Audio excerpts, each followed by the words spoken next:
రాకాలోకంకి స్వాగతం. ఈ కంటెంట్ మీకు నచ్చినట్టయితే లైక్ చేయండి, మీ బంధుమిత్రులకు షేర్ చేయండి. ఇప్పటివరకు సబ్స్క్రైబ్ చేసుకోకపోతే సబ్స్క్రైబ్ బటన్ని నొక్కండి, అదేవిధంగా బెల్ ఐకాన్ని కూడా నొక్కండి.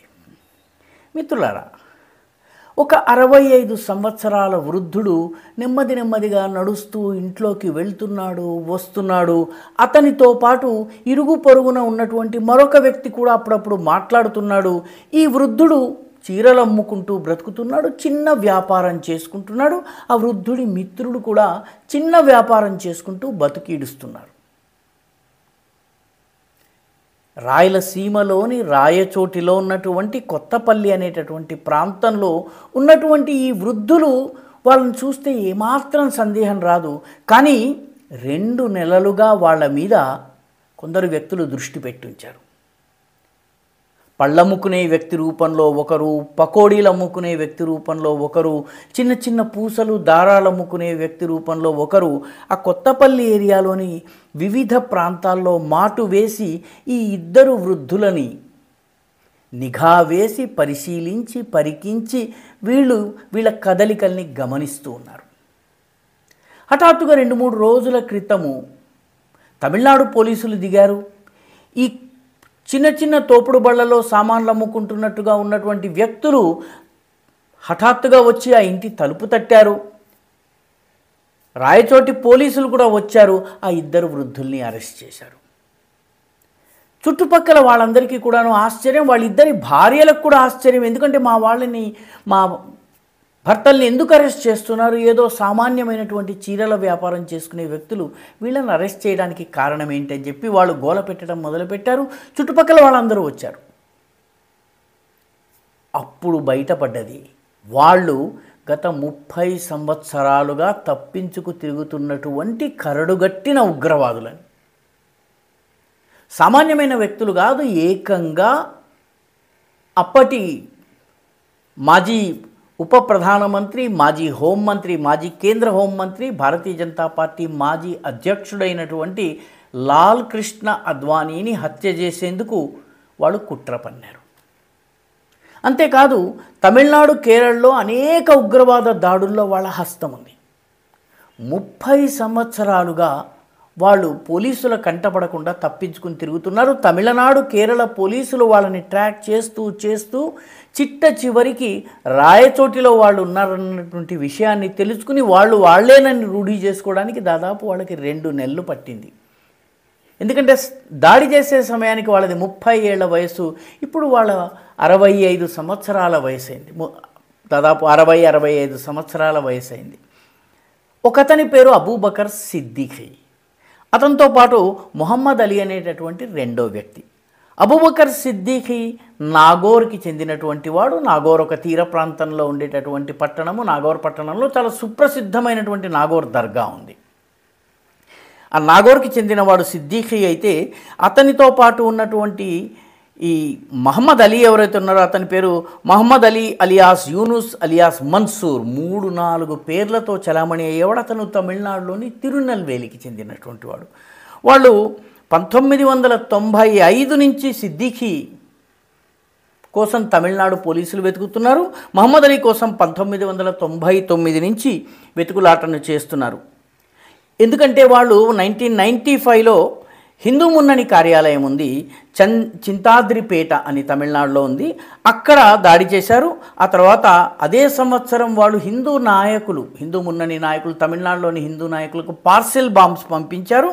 ఆ తర్వాత చెన్నై, తిరుచి, కోయంబత్తూర్, కేరళలోని వివిధ ప్రాంతాల్లో 7 సీరియల్ బాంబ్ అటాక్స్కి ప్లాన్ చేశారు. అరవింద రెడ్డి అని వెల్లూరులో ఉన్నటువంటి ఒక హిందూ కార్యకర్తను 2012లో హత్య చేశారు. మల్లేశ్వరం బీజేపీ ఆఫీస్, బెంగళూరులో మల్లేశ్వరం ఉంటుంది, మల్లేశ్వరంలో బీజేపీ స్టేట్ ఆఫీస్ ఉంటుంది. ఆ స్టేట్ ఆఫీస్లో 2012లో బాంబు దాడి జరిగింది. ఆ దాడికి కూడా 2013లో జరిగింది ఈ సంఘటన. ఆ సమయంలో నేను కూడా విలేఖరిగా కర్ణాటకలోనే ఉన్నాను. ఈ దాడికి కూడా వీళ్ళిద్దరూ కారణం. ఆ తర్వాత 2011లో వీళ్ళు మదురైకి వచ్చినటువంటి అడ్వానీని హత్య చేసేందుకు ప్రయత్నించారు. ఇది వాస్తవానికి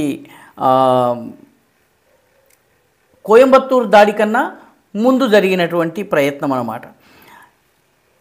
ఇప్పుడు ఈ సంఘటనని చూస్తే ఆంధ్రప్రదేశ్ ఏదో చాలా ప్రశాంతమైనటువంటిది, ఎటువంటి మతపరమైనటువంటి ఉగ్రవాదము లేనటువంటి చోటు అని చెప్పి చాలామంది భావిస్తారు. కానీ ఇప్పుడు రాయచోటిలో పట్టుబడ్డటువంటి వీళ్ళ కథను చూస్తే ఆంధ్రప్రదేశ్ను ఉగ్రవాదులు స్థావరంగా ఉపయోగించుకుంటున్నారు, తలదాచుకునే ప్లేస్గా ఉపయోగించుకుంటున్నారు. రాయచోటిలో అక్కడ ఉన్నటువంటి జనాభాలో కలగలిసిపోయి స్థానికుల సహకారం లేకుండా 30 ఏళ్ళు జీవించడం సాధ్యం కాదు. స్థానిక అమ్మాయిల్ని వాళ్ళు వివాహం చేసుకున్నారు. ఇంతకు కొద్ది రోజుల ముందే మనకు సిరాజుర్ రహమాన్ అదేవిధంగా సమీర్ అనేవాళ్ళు మే నెల లోపల విజయనగరంలో బాంబు దాడులు చేసేందుకు పూర్తిగా పథకాలు పన్ని మనకి దొరికిపోయారు. పోలీసులు వాళ్ళని దర్యాప్తు చేస్తున్నారు. ఈ సంఘటన కూడా చాలామందికి గుర్తుండే ఉంటుంది. ఆంధ్ర ప్రాంతాన్ని ఇస్లామిక్ ఉగ్రవాదులు ఆశ్రయస్థలిగా వాడుకుంటున్నారు. ఈ రోజు నుంచి కాదు, 2007లో మదనపల్లిలో అక్కడ ఉన్నటువంటి స్థానికుల మధ్య దాగుని ఒక ఉగ్రవాది పట్టుబడ్డాడు. కశ్మీర్కి చెందినటువంటి లష్కరే తోయబాలో పనిచేసినటువంటి ఉగ్రవాది, అతని పేరు ఆజాద్ అహ్మద్ ఖురేషీ. ఈ ఆజాద్ అహ్మద్ ఖురేషీ ఢిల్లీలోని కనాట్ ప్లేస్లో బాంబు పెట్టాడు. ఆ తర్వాత ఆ దాడి చేసిన తరువాత అక్కడి నుంచి తప్పించుకుని వచ్చి మదనపల్లిలో ఒక అమ్మాయిని వివాహం చేసుకుని ఉన్నాడు. మదనపల్లిలో ఉన్నటువంటి జరీనా అనే అమ్మాయి దగ్గరికి ఇతను ఎలా వచ్చాడు, ఆ అమ్మాయిని ఢిల్లీలో ఉన్నటువంటి ఒక వేశ్యాగృహంలో కలిశానని చెప్తున్నాడు. వేశ్యాగృహం నుంచి ఆమెను తీసుకుని ఆమె సొంత ఊరైనటువంటి మదనపల్లికి వచ్చానని చెప్తున్నారు. కశ్మీరీ ఫీచర్స్, తెల్లగా ఉంటారు, చాలా ఎత్తుగా పొడుగ్గా ఉంటారు. అటువంటి కశ్మీరీ మదనపల్లిలో ఏ రకంగా తప్పించుకుని తిరిగాడు? ఇది 2007 నాటి సంఘటన. ఆ తర్వాత 1998 అక్టోబర్ 12వ తారీఖున కోయంబత్తూరులో అద్వానీ మీద హత్యా ప్రయత్నం చేసి సీరియల్ బాంబ్స్ పేల్చినటువంటి ఉగ్రవాదులు రాజమండ్రిలోని దానవాయిపేటలో తలదాచుకున్నారు. ఎవరిని కలిసేవాళ్ళు కాదు. చివరికి ఒక పాలు వేసేటటువంటి న్యూస్ పేపర్ వేసేటటువంటి బాయ్ సహకారంతో పోలీసులు వాళ్ళని పట్టుకున్నారు. అతను వెళ్ళి తలుపు కొడితే వాళ్ళు తలుపు తీయగానే పోలీసులు వెళ్ళి వాళ్ళ మీద పడి పట్టుకుని తీసుకొచ్చారు. దానిలో మొహమ్మద్ అన్సారీ, అతను అల్ ఉమ్మా సీనియర్ నాయకుడు, నవాబ్ ఖాన్ అనేటటువంటి వ్యక్తి, ఇతను అల్ ఉమ్మా నాయకుడైనటువంటి ఎస్ఏ బాషాకి తమ్ముడు. వీళ్లతో పాటు మహమ్మద్ జుబేర్, యూసుఫ్, సయ్యద్ మహమ్మద్ బుఖారీ, హిదాయత్ అలీ ఖాన్ అనే వాళ్ళు అరెస్ట్ అయ్యారు. 2022లో కర్నూలు జిల్లా ఆత్మకూరులో మత ఘర్షణలు జరిగినాయి. ఈ మత ఘర్షణల వెనుక కూడాను నిషేధిత పిఎఫ్ఐ ఉందని చెప్తున్నారు. కర్నూలులో 2023లో కర్నూలు ఓల్డ్ సిటీ ప్రాంతం నుంచి 2 పిఎఫ్ఐ ఉగ్రవాదులను, అప్పటికి పిఎఫ్ఐ పైన నిషేధం ఉంది, నిషేధిత పిఎఫ్ఐ ఉగ్రవాదులు పట్టుబడ్డారు. దీన్ని బట్టి ఆంధ్రప్రదేశ్లోని వివిధ ప్రాంతాలను షెల్టర్స్గా ఉపయోగించుకునేటటువంటి పనిని ఇస్లామిక్ ఉగ్రవాదులు చేస్తున్నారు. నంద్యాల కావచ్చును, రాయలసీమలోని వివిధ ప్రాంతాలు కావచ్చు, రాయచోటి కావచ్చును, అదోని కావచ్చు, ప్రొద్దుటూరు కావచ్చు, ఇటువంటి ప్రాంతాలలో వీటితో పాటు నెల్లూరు, గుంటూరు, అదేవిధంగా రాజమండ్రి వంటి ప్రాంతాలలో స్థానిక జనాభాలోని కొంతమంది సహకారంతో ఇటువంటి ఉగ్రవాదులు దాక్కోవడం అనేది 1995 నుంచి జరుగుతోంది. ఇప్పుడు తాజాగా వీళ్ళు రాయచోటిలో పట్టుబట్టం, అది 30 సంవత్సరాలు దాక్కున్న తరువాత 30 ఏళ్ల వాడు 60 ఏళ్ల వయసు వచ్చేదాకా కూడాను వాళ్ళు పట్టుబడకుండా తప్పించుకోగలిగారు. అయితే గూఢచారి సంస్థలు వాళ్ళని ట్రాక్ చేస్తూ నెమ్మదిగా వాళ్ళు ఎక్కడున్నారో కనుక్కుని రాయచోటికి వచ్చి మొత్తానికి వాళ్ళని అరెస్ట్ చేసినాయి.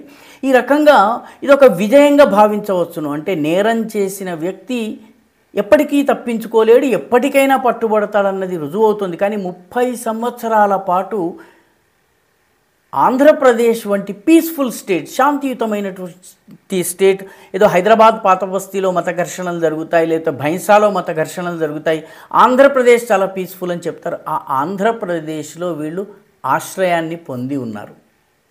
ఇది ఆందోళన కలిగించాల్సినటువంటి అంశం. ఈ వీడియో మీకు నచ్చినట్టయితే లైక్ చేయండి, షేర్ చేయండి, ఈ ఛానల్కు సబ్స్క్రైబ్ చేయండి, మీ అభిప్రాయాన్ని కమెంట్ల రూపంలో తప్పనిసరిగా పంపించండి.